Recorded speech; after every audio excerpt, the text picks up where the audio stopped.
Hello guys, welcome back to my channel. My name is Boy Ipon and today I'm going to tell you one of the scariest story of my investing journey. And I will understand if people like everyone else na mambabash sa akin dahil dito sa experience na to. And alam ko naman yung mga iba dito, they don't like why I'm posting and maybe they will say bad things about this experience, pero okay lang yon. Ay maintindihan ko po. But today, I'm going to tell you a little bit of story na nag-start po by 2014 when I started investing stock market. So, way back 2014, I was a fresh graduate.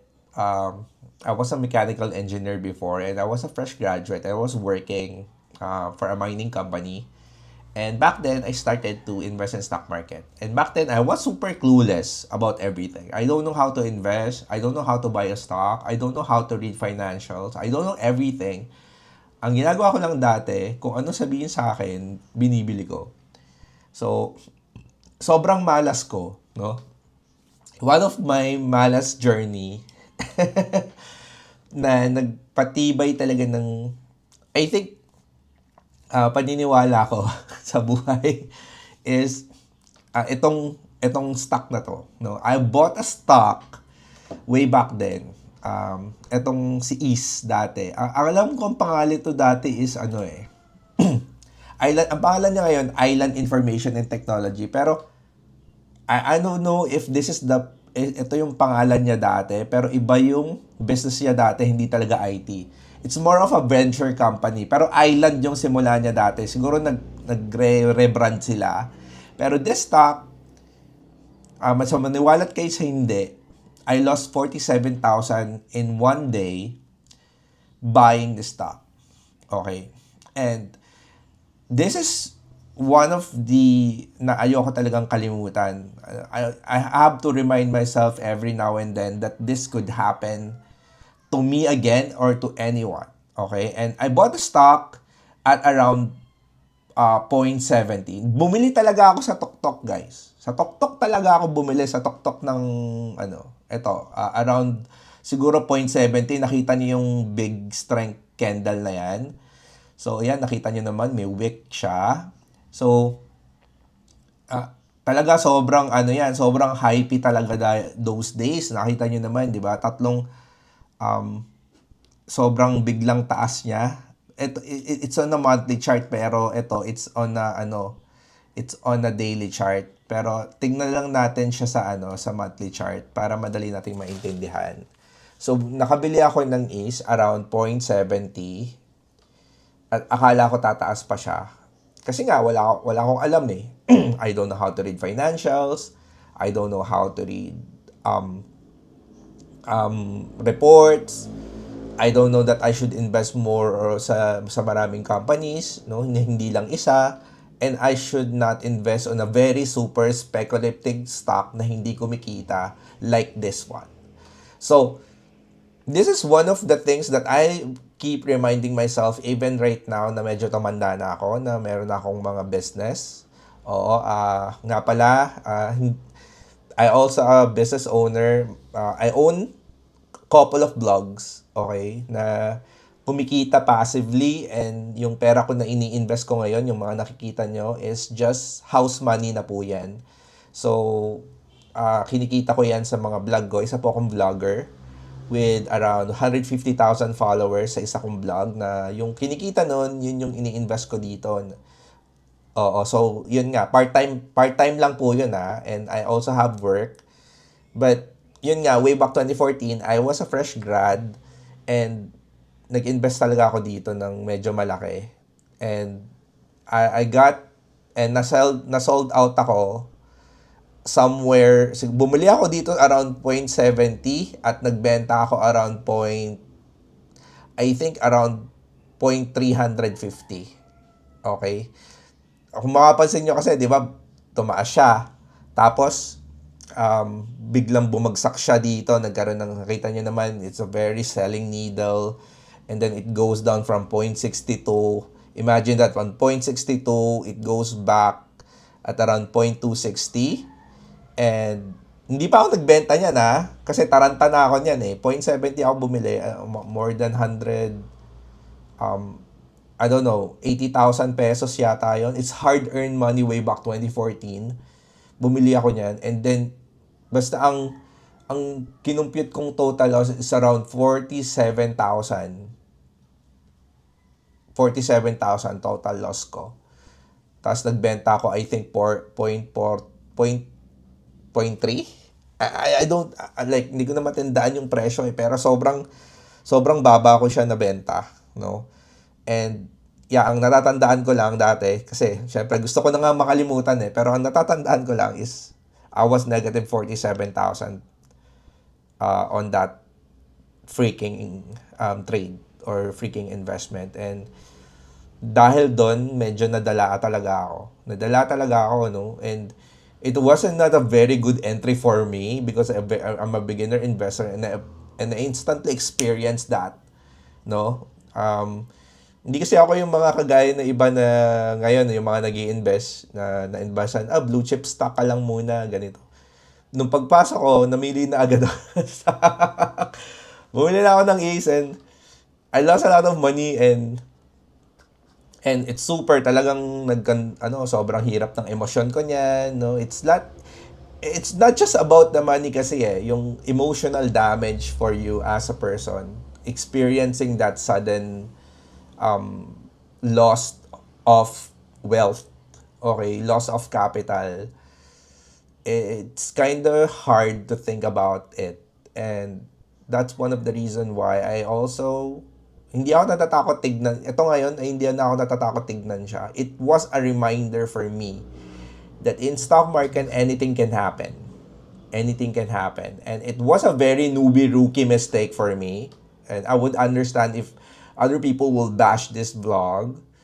I will understand if you're not going to be very happy, but and bash me, and Mr. 200% will bash me again, and si ma'am long-term holder of blue chip will going to be laughing at this vlog, I suppose.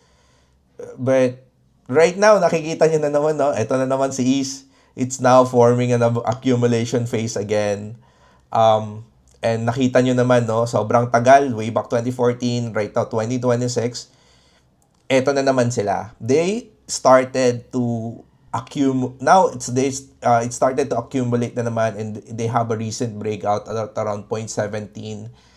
And like people will going to lose money again here because this company is not earning. Okay, it doesn't have earning. It's not earning right now.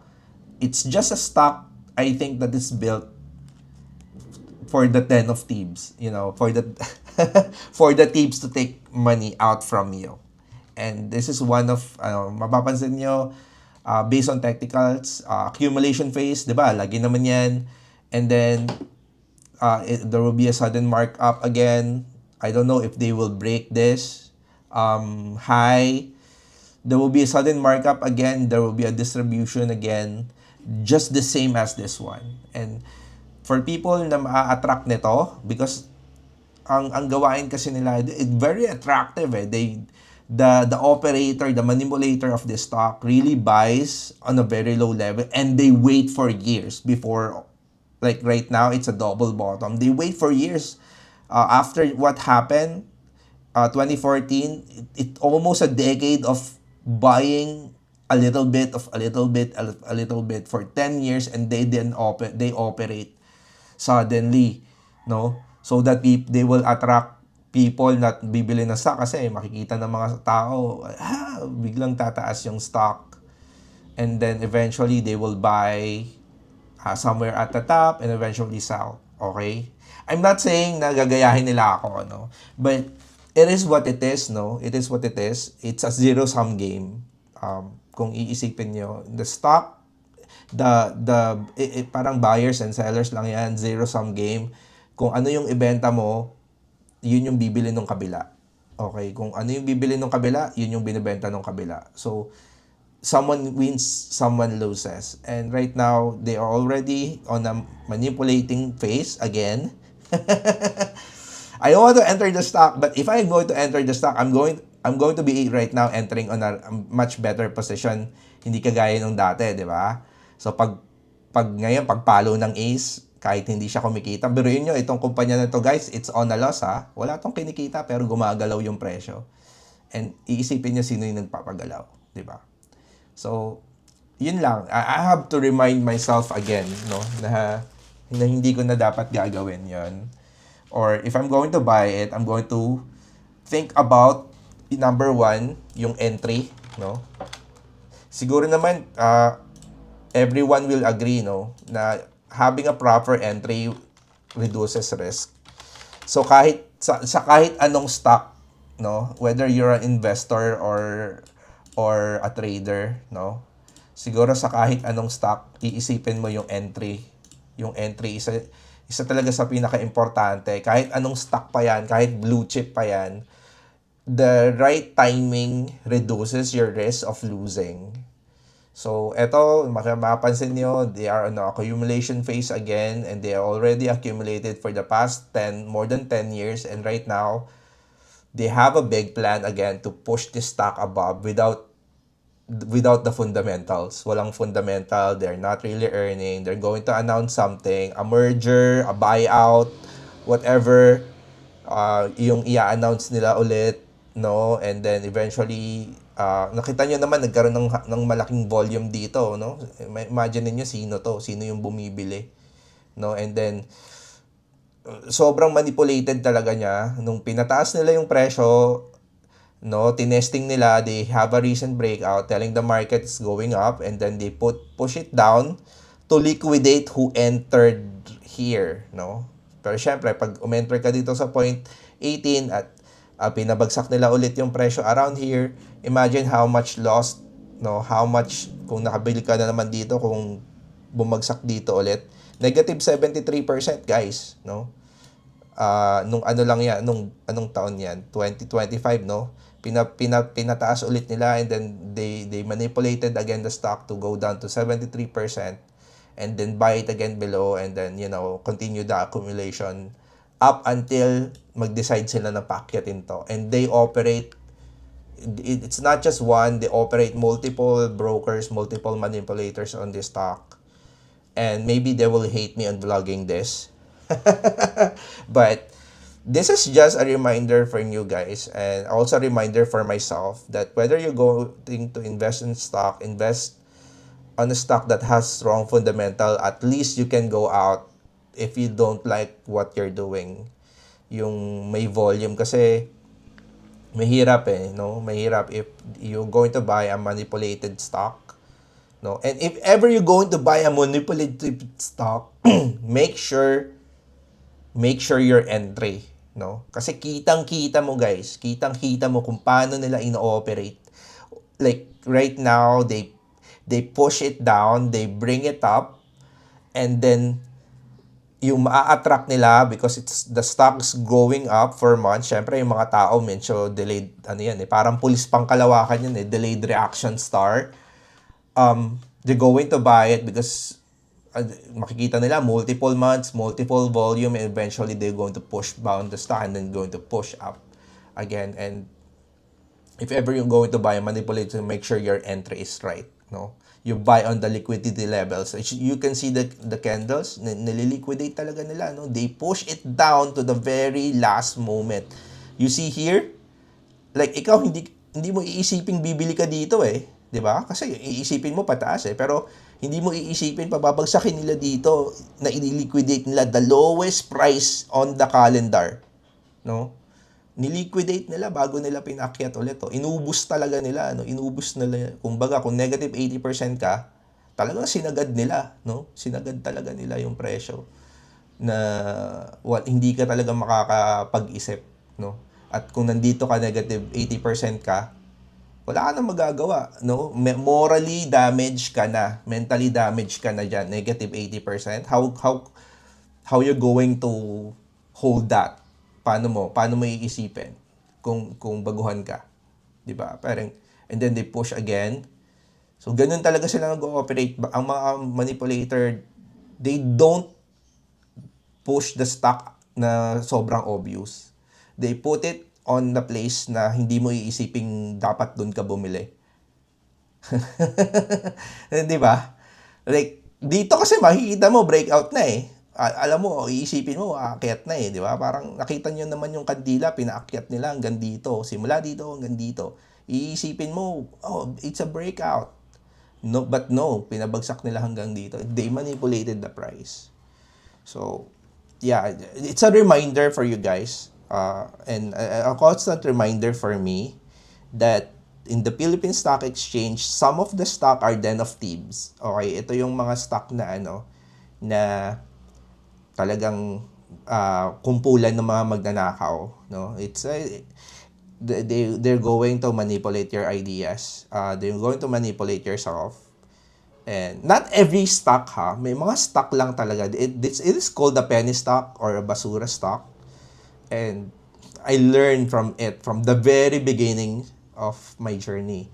And kahit ngayon, guys, no, ngayon I'm playing with house money na eh. I don't put money here na kinita ko sa sahod ko. I put money here na kinita ko lang sa business ko. So I'm playing with house money, passive income that came in from my vlogs kasi isa po akong vlogger.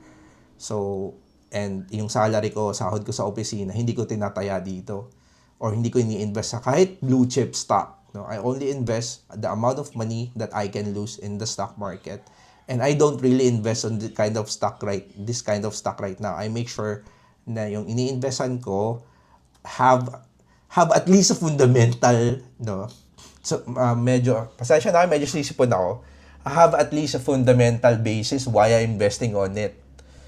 So yeah, yun lang po. Everyone is allowed to make their own opinion about this. You can bash me. I would understand. And I'm really sorry for people na sa mga yung iba na nagbabad they're making bad comments about me and me fighting back. I don't know, like medyo sarcastic po kasi akong person eh. Kaya medyo alam nyo na medyo fight back ako when it comes to yung ganun. Pero I'm mabait naman po ako sa totoong buhay. I'm a very good friend then. I'm really not a fighter na awayin kita. No.